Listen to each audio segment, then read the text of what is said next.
Axlat to'nining yeniga kelib, nihoyat astoydillik bilan axlat to'nining ustiga bir dona qalamni tiklab qo'ydi. Tuyuqsiz bir mashina kelib suv chachirtib o'tib ketdi. Shuning bilan qalam yerga tushib ketdi. Qalamning yerga tushib ketgan ovozi kitob ko'rib o'ltirgan odamning diqqatini tortib, qalamni elvatmoqchi bo'lib mangdi. Bu vaqtda bir yigit velosipedga minib kelib, bu odamning o'zini qochirish uchun yaymichining mevasini so'qvatdi. Yaymichi chechilib ketgan mevalarini ko'rib, ochiqlab so'zlab ketdi. Bu yerdagi varanchuruq avtobus shofirining diqqatini tortib, oldidagi qizil chiroqning yonganligini unutib qoldi. Dal mush vaqtda bir ayol piyodalar yo'ldan o'tmoqchi bo'lib mangdi. Siz bu yerdagi qatnash voqeasini tasadduqiylik deb o'yladingizmi qanday? Amaliyotda asla tasadduqiylik emas, balki bu er tarafidan inchiklik bilan planlangan qaslab o'ldirish.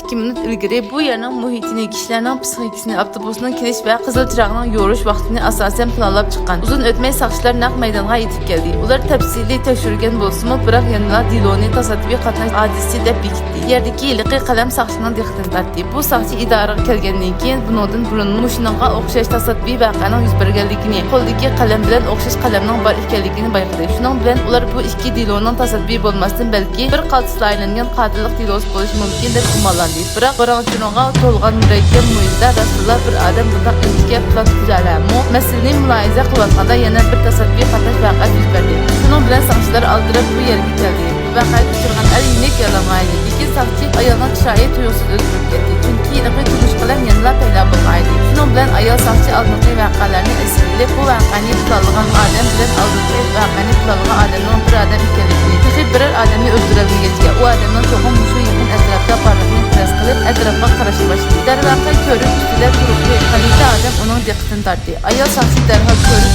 er qarg'an yo'nalishga qaradi. O'ylamagan yerda yana bir voqea yuz berdi. Ayol saqchi aqli jinoyatchini jazmlashtirdi. Shuning bilan u ko'rib ustidagi jinoyatchini qo'g'lamoqda. Lekin u jinoyatchi o'zining bayqilib qolganligini bilib, qochmay indiki odamning nisbatini ilib ko'rikda yo'qlash berdi. Bu vaqtda ayol saqchi kelib rol taqdi. Lekin er hech qanday qo'rqmay chiroy ifodasini o'zgartmay saqchi qo'llab kelganda darhol ko'rikni sektirdi. Bu vaqtda ko'rik ostidan bir avtobus o'tib ketdi. Er avtobusning ustiga tushib, ayol saqchiga qarab tutmay olmab o'ldirib, quranglagan holda bu yerga qoldi. Bu filmning to'liq qismini ko'rmoqchi bo'lsangiz, ekranda ko'ringan Costco saloni qo'shilib 144 raqamni yo'llab ko'ring. Agar topolmasangiz, bosh betdagi birinchi zopinga qarang.